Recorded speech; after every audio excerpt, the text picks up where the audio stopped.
Assalamualaikum warahmatullahi wabarakatuh. Hello, we are from Group 2 System Modeling class. We'll present our presentation regarding optimizing drive-thru COVID-19 vaccination queue in Rumah Sakit Universitas Indonesia using discrete event simulation. Our member consists of Fia, Zaki, Dinta, Samuel, me or Fadel, and Gova. The background of these results is the waiting time in the queuing system is often a problem faced in the drive-thru vaccination model, causing a bottlenecks and reducing the productivity. Thus, we need to improve the initial drive-thru vaccination model to make it more optimal in terms of the queuing system. The data was collected in Rumah Sakit Universitas Indonesia, located in Depok, Jawa Barat, with their operational hours start from 8 a.m. to 2 p.m. Our objective is optimize the drive-thru vaccination in Rumah Sakit Universitas Indonesia and create improvement recommendation for the queuing system with the entities and resources as we can see through the slide. The overview of the activities of drive-thru vaccination are started with cars queuing for vaccination service, document verification, temperature checking, vaccination process, and patient checkup. Moving on to the flow chart and the formulation of our model. As you can see on the slides, we can see that in total there are 4 floors that is used for this vaccination program. And also for the model formulation, the model characteristic of screening per floor is MM3, why 3 since it has 3 servers for each of the floors, and also apply the same for the model characteristic for vaccination, which is also MM3.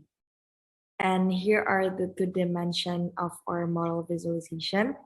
As you can see that there are several locations starting from verification desk, screening desk on the 3rd floor, vaccination station on the 3rd floor, screening desk on the 2nd floor, and also vaccination station on the 2nd floor, observation zone, and lastly, screening post-vaccine desk. In making our model, we started out by developing its layout using a software called ProModel, and these are the elements that we previously defined, which includes location, entities, arrival, attributes, resources, and also user distribution. Proceeding to the second step, after we define all of the elements that are mentioned previously, we develop the layout and the process of the model on the software.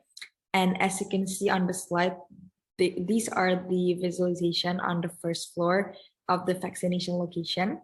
The process on the 1st floor is basically the ID verification and some other personal documents, and the details of the operations are attached on the slides. The next layout is for the 2nd and 3rd floor and the process occurred. In this floor, the vaccination process will proceed, but before that, the entity first arrive at screening desk and will perform screening tests, including measuring body temperature, blood pressure, and filling questionnaires.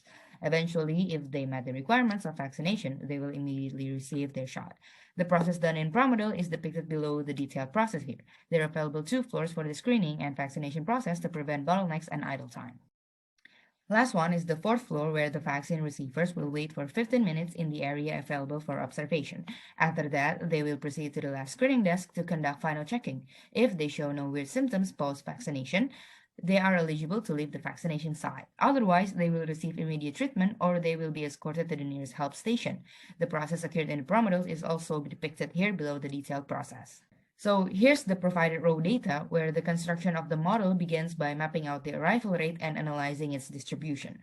On the left side is the raw data of the arrival rate, and after putting it into the StatFit in ProModel, the results indicated that the arrival rate data at the registration desk followed Poisson distribution, with p-value larger than 0.05 with the mean of 7.47.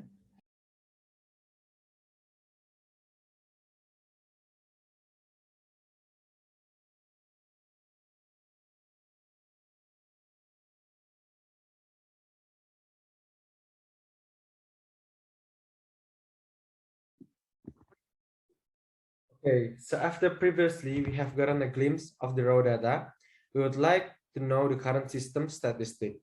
Here, I wanted to highlight that we replicate the simulation about 50 times to get a more reliable data. Okay, here you can see that the graph that has been highlighted that we are experiencing a block percentage of 6.54 and wait for resources about 7.42%, which, if we break down, it is resulted to an average waiting time in the system of 41.09 minutes and average block time of 2.69 minutes. Okay, now so let's move on to the more detailed findings. Okay, so firstly, we would like to see the data of the location in the system. So you can see it on the slide that the ID verification, queue checkup, screening, and vaccination server has gotten the top highest utilization rate. Apart from that, ID verification and also checkup has also a high full condition percentage. Hence, it could be the possible bottlenecks for the system. So from the table above, we can see that there are some resources with high utility percentage, including observation, ID verification, and screening posts. These resources are potential bottlenecks of the system, and therefore we need to figure out how to improve them.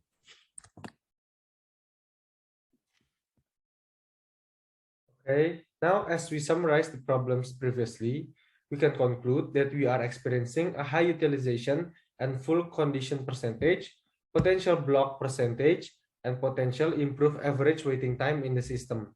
Hence, we conducted 3 alternatives that we hope it could help us improve the system, which can be seen in the slide that we have 3 potential improvements.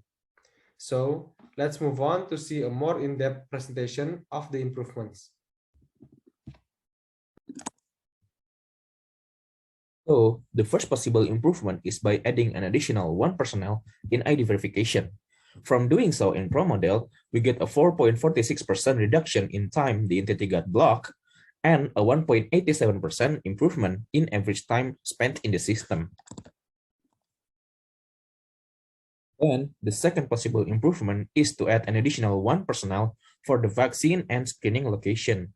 From the simulation in Pro model, we get the result of a reduction of 16.3% in time entity got blocked, as well as a 2.21% reduction in average time spent in the system. For the third improvement, we can add 2 more personnel for the post-vaccination observation checkup.